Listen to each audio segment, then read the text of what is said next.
যার মিল লগ্ন, এটা বৃহস্পতি দেবী তারা, কিভাবে সে প্রতিভাধর হবে, সে জ্ঞানী হবে, সে উচ্চতর শিক্ষা নেবে, সে টিচিং লাইনে গেলে তার অনেক ভালো হবে। 100% বলা যায় এটা তার শেষ জব। যে কোনো লগ্নে যদি কেউ শনিকেতু থাকে তাহলে সে যেমন আধ্যাত্মিক হবে এবং সে কিন্তু জ্যোতিষতন্ত্র গুজ্জবিদ্যা আধ্যাত্মিক, সেখানে তার কিন্তু একটা কানেকশন। শনিকেতু মানে একাকিত্ব, এবং শনিকেতু মানে সংসার থেকে বিচ্ছিন্ন করে দেওয়া। এবং যেহেতু শনিকেতু মানে অপারেশন যোগ, কাটাছেড়া, লগ্নে শনিকেতু থাকা মানে তার শরীর কিন্তু পীড়িত হবে। ও চাক বা না চাক কারো না কারো শত্রু হয়ে যায়। অনেক জ্যোতিষী হয়তো বলতে চায় না, কিন্তু আমি মনে করি তাদের বিবাহ করা ঠিক না।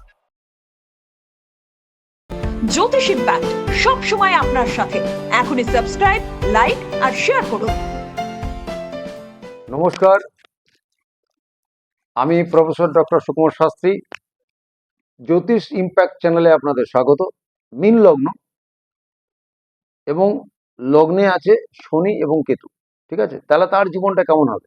তো যেহেতু আমার ছাত্র, তাকে আমি কাছ থেকে দেখেছি, এবং যেহেতু তার মীন লগ্ন, তখন আমি যখন তাকে বললাম যে তোমার মীন লগ্ন মানে তুমি জানো কি এটা তোমার শেষ লগ্ন, মানে তোমার শেষ জন্ম, ও একটু অবাক হয়ে গেল। কি বলছেন স্যার? মানে হ্যাঁ, যেহেতু তোমার এটা রাশিচক্রের শেষ রাশি এবং এটা তোমার লগ্ন পড়েছে, তাহলে এটা কিন্তু তোমার শেষ জন্ম। তাই এবার ক্লাস করাতে করাতে ওর সম্বন্ধে আমি অনেক কিছু জানার চেষ্টা করেছি। তখন তাকে আমি বললাম যেহেতু তোমার লগ্নে শনি আছে এবং কেতু আছে, তো শনি কেতু মিলে কিন্তু আধ্যাত্মিক, তুমি প্রচন্ড আধ্যাত্মিক। এবং যদি শনি মানে আমাদের শনির দেবী হচ্ছে মা দক্ষিণা কালী, এবং তুমি যথেষ্ট কালী ভক্ত। এবং যদি শনি কেতু মিলে কালী মন্দির, শ্মশান, জলক্ষেত্র, কোনো গঙ্গার ধার হতে পারে, বা জলক্ষেত্র, বা শনিকেতু মানে একাকিত্ব, এবং শনিকেতু মানে সংসার থেকে বিচ্ছিন্ন করে দেওয়া, এবং সে কখনোই ভোগসুখে থাকতে পারবে না। এবং তখন তার জীবনে যখন ঘটনা আমি যখন তাকে বলতে শুরু করলাম, তখন সে হাসছে, বলে স্যার কি বলবো জানেন, যে লোকে তো গ্রাজুয়েট হয়ে, আমি তো লেখাপড়ায় যথেষ্ট ভালো, অঙ্ক বলুন ইয়ে বলুন, আমার যাদের সাংঘাতিক মুখস্থ বিদ্যা, আমি কিন্তু দুটো সরকারি চাকরি পেয়েছিলাম, কিন্তু কোনোটাই করলাম না। আমার বাড়িতে চরম অশান্তি করলো, কিন্তু আমার ভাল লাগলো না। চাকরি মানে একটা বন্ধনে আবদ্ধ থাকা। আমার আমার বিশ্বাস করুন, আমার যখনই যখনই আমি সময় পাই কোনো বন্ধুকে নিয়ে কোনো গ্রামে গঞ্জে অনেক দূরে কোনো শ্মশান ক্ষেত্র, কোনো কালী মন্দির, আমি কিন্তু চলে যাই, সেখানে আমি অনেক সময় কাটাই। বা পুজোতে ধরুন অনেকে আনন্দ করছে, দুর্গা পুজো, কালী পুজো, আমি কিন্তু চলে যাই কোনো গ্রামে গঞ্জে, একাই কিন্তু কোনো শ্মশান, কোনো কালী মন্দির, সেখানে আমি কিন্তু এনজয় করি, গ্রামের লোকের সাথে আলাপ টালাপ করি। আমি তাহলে তোমার এই যে নেচারটা কেন বলো তো? তোমাকে তাহলে কি করছে? ভিড়ের থেকে আলাদা করে দিচ্ছে, আধ্যাত্মিক করে দিচ্ছে, অনেক দূরে নিয়ে যাচ্ছে, একাকিত্ব করছে, একটা গোপন। তাহলে শনি কেতু মানে গোপন, শনি কেতু মানে আধ্যাত্মিকতা, স্পিরিচুয়াল, এবং তোমার লক্ষ্যবস্তু তুমি তুমি সহজে খুঁজে চলেছো। এবং সেই যেহেতু এটা তোমার শেষ জন্ম, এটা বৃহস্পতির ঘর মানে জ্ঞানের ঘর, সেই জন্য তুমি কিন্তু গ্র্যাজুয়েট হয়ে চাকরির চেষ্টা না করে তুমি আমার কাছে জ্যোতিষ শিখতে এসছো। কেননা তুমি গভীরে যাওয়ার চেষ্টা করছো। জ্যোতিষ মানে পিওর একটা আধ্যাত্মিক, যেহেতু বেদের একটা চক্রস্বরূপ, মনীষীরা যেহেতু জ্যোতিষ শাস্ত্র সৃষ্টি করেছিলেন, এবং এখান থেকেও ঈশ্বর মার্গের দিকে যাওয়া। এবং আমি তাকে বিশেষ মন্ত্র দিলাম। তারপরে তার কোনো একজন গুরুর সাথে যোগাযোগ আছে।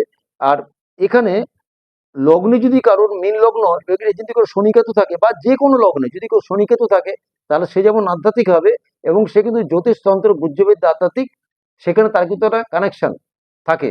এবং শনিকেতু মানেই তার কিন্তু শরীরের কিছু সমস্যা থাকবে। এবং যেহেতু শনিকেতু মানে অপারেশন যোগ, কাটাছেড়া, এবং ওর জীবনে অনেক আঘাত প্রাপ্তি হয়েছে, ঠিক আছে? এবং অপারেশন হতে হতে হয়নি, বা কখনো কিছু না কিছু অপারেশন হয়েছে, এবং রোগ ব্যাধিতে পীড়িত।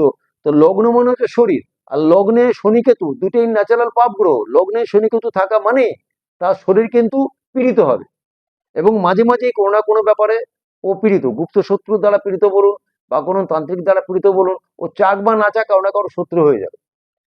এখন প্রশ্ন হতে পারে যে যার এটা আছে তার কি করা উচিত?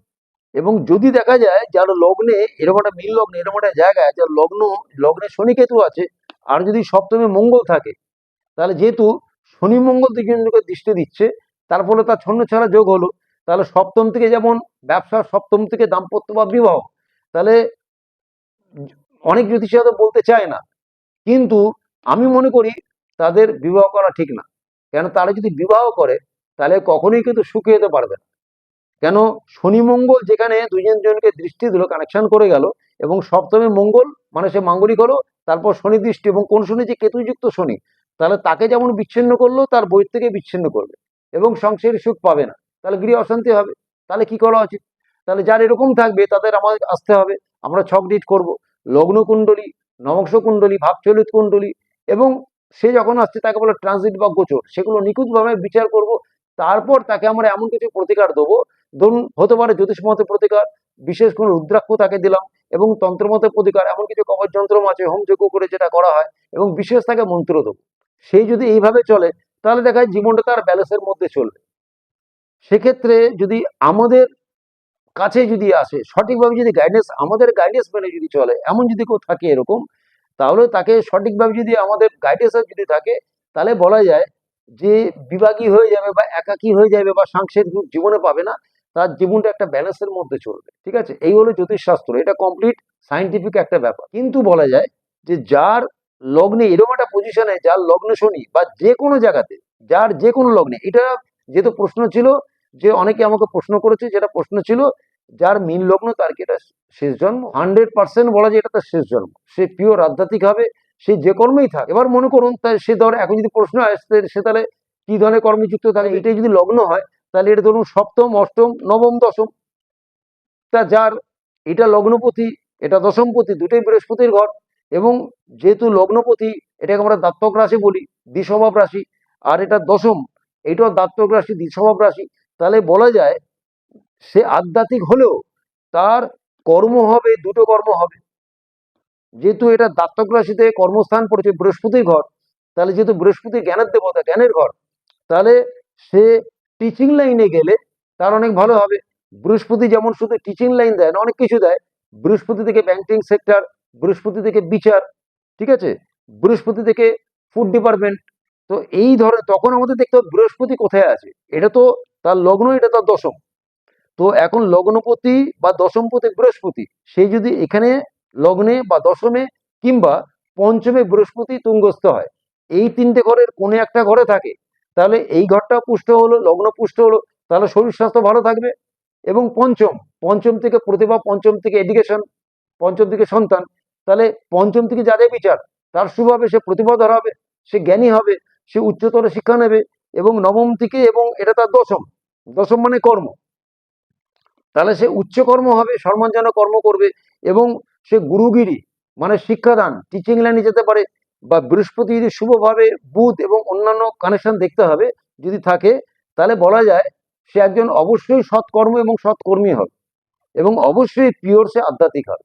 কেন, এটা তার লগ্ন, এটা পঞ্চম, এবং এটা তার দশম।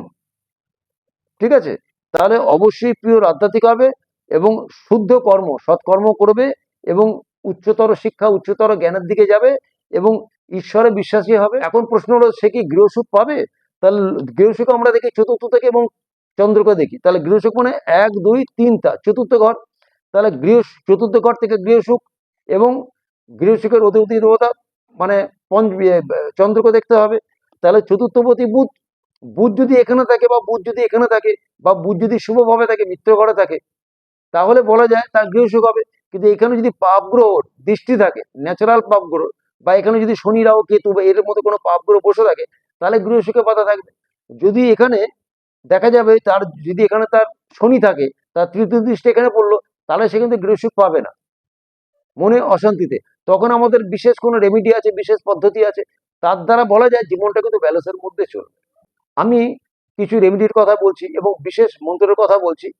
যার মীন লগ্ন, এটা বৃহস্পতির দেবী তারা, তাহলে এখানে যদি বৃহস্পতির দেবী তারা, ঠিক আছে, এটা বৃহস্পতি ঘট, বৃহস্পতি দেবী তারা, তাহলে তারা মন্ত্র যদি সে জপ করে, এখন এটা বলবো শুনে মন্ত্র জপ করা ভালো না, আমি বলে দিচ্ছি, কিন্তু শুনে মন্ত্র জপ করা ভালো না, তাকে সদ্গুরুর থেকে দীক্ষা নিলে সেটা বেশি ভালো ফল হবে, ঠিক আছে না? তো ওং হুং তারা দেব্যই নমঃ, মা তারা অনেক মন্ত্র থাকতে পারে, ওং হুং তারা দেব্যই নমঃ, এই মন্ত্র যদি সে জপ করে, কিংবা যেটা বৃহস্পতির ঘর, বৃহস্পতির যদি মন্ত্র জপ করে, গুরু মন্ত্র বা বৃহস্পতির মন্ত্র, বা সে যদি কোনো সদ্গুরু থেকে দীক্ষা নেয়, মনে করুন কেউ বাবা লোকনাথকে ভালোবাসে, বা কেউ শিব ভক্ত, তা সে যদি আমাদের সর্বগুরুর গুরু শিব, কেউ যদি ওম নমঃ শিবায় জপ করে প্রতিদিন 108 বার, তাহলে অতি ভালো হবে। ঘুম থেকে উঠে বিছানা বসে করলো, রাত্রি শোবার আগে বিছানা বসে করলো এবং ঠাকুর ওখানে 10 মিনিট 20 মিনিট করলো এবং মনে মনে ওম নমঃ শিবায়, ওম নমঃ শিবায়, ওম নমঃ শিবায় তাকে সাক্ষী রেখে, তাহলে ভালো হবে। কিংবা ওম নমো ভগবতে লোকনাথায়, ওম নমো ভগবতে লোকনাথায়, ওম নমো ভগবতে লোকনাথায়, এই মন্ত্র যদি জপ করে বা কোনো সদ্গুরু থেকে দীক্ষা নেয়, তাহলে বলা যায় যে তার অন্যান্য গ্রহের যত প্রবলেম থাক, সে যদি সঠিকভাবে বীজ মন্ত্র জপ করে এবং বিশেষ কিছু রুদ্রাক্ষ আছে, সেটা আমি এখানে বলবো না। যদি কেউ আমার কাছে কাউন্সিলিং এর জন্য আসে, তাহলে অবশ্যই তাকে বলবো, কেন আগে তো বিচার করে দেখতে হবে তার কি প্রয়োজন কি প্রয়োজন না। বিশেষ কিছু রুদ্রাক্ষ আছে, সেগুলো যদি আমরা তন্ত্রপদে অ্যানালাইজেস্ট করে দিই এবং বিশেষ ক্ষেত্রে আমাদের অত তারাপীঠিক হোমযজ্ঞ করতে হয়, যদি সেখানে বসে করা যায় কবচ যন্ত্র, তাহলে অবশ্যই অনেক ভালো হবে। এইটুকু বলা যায়। যে আসবে সে খালি হাতে ফিরবি না, এটুকু বলা যায়। ভালো থাকবেন এবং এই চ্যানেলটা আপনারা দেখুন এবং এটা সাবস্ক্রাইব করে দিন এবং আপনাদের পরিচিত লোকের কাছে পাঠান, তাহলে আপনি উপকার পাবেন এবং যে দেখবে তারা উপকার পাবে। নমস্কার। আপনার ভাগ্যে কি অপেক্ষা করছে? চাকরি, ব্যবসা, ভালোবাসা নাকি জীবনের নতুন সুযোগ? জ্যোতিষ ইম্প্যাক্ট সব সময় আপনার সাথে। এখনই সাবস্ক্রাইব, লাইক আর শেয়ার করুন।